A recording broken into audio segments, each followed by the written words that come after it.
Today we're going to experiment with lettering inspired by artist James Lewis, who specializes in typography. So you have a cheat sheet here for basic three-dimensional letters. It has the whole alphabet plus numbers. We're not working with that many letters though.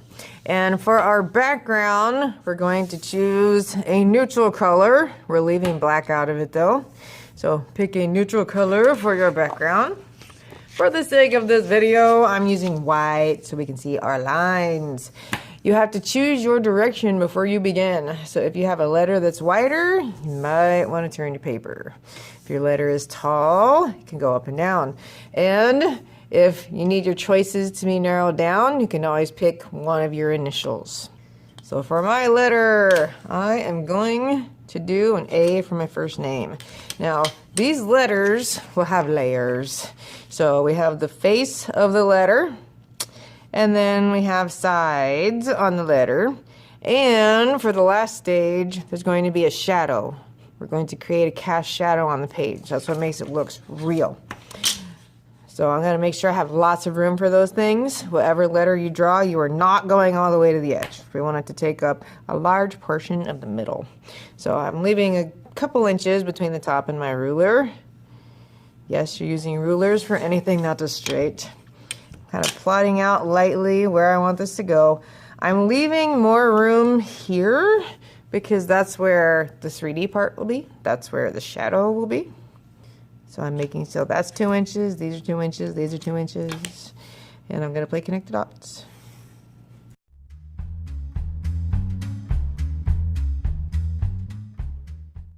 Now that the face is drawn, I need to make it 3D.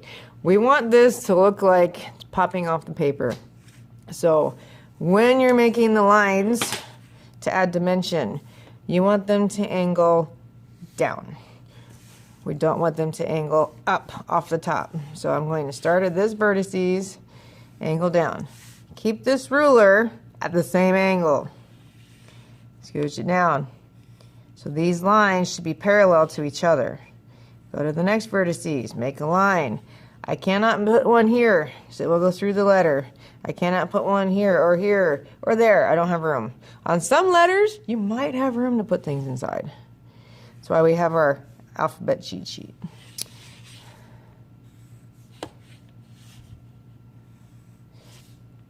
So I'm making sure this angle and this angle are the same.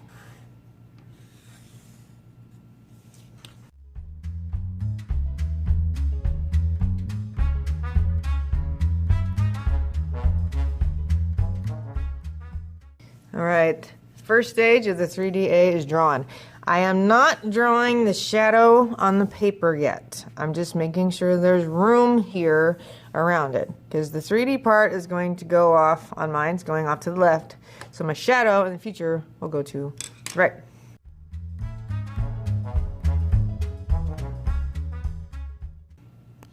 In the event that you have a letter that has a rounded edge, kids tend to have trouble with the rounded edge letters. I'm going to leave space again.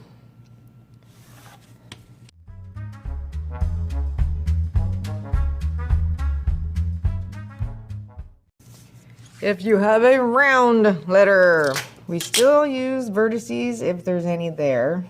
On an O, there will not be any.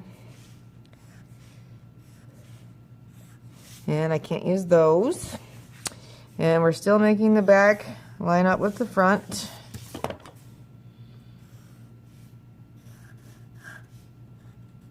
So these are parallel, these are parallel. Ooh, I missed one.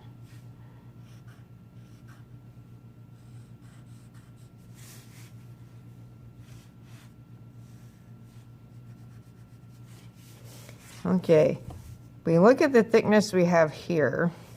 And I'm going to add a little curve in there to make that look more dimensional. If the curve on this went in a little farther, I'd be able to put my ruler. Let's see if I can. I'm going to put my ruler by the edge of the R, keeping the same angle that we used on the rest of the letter. Moving it up, I'm drawing a line.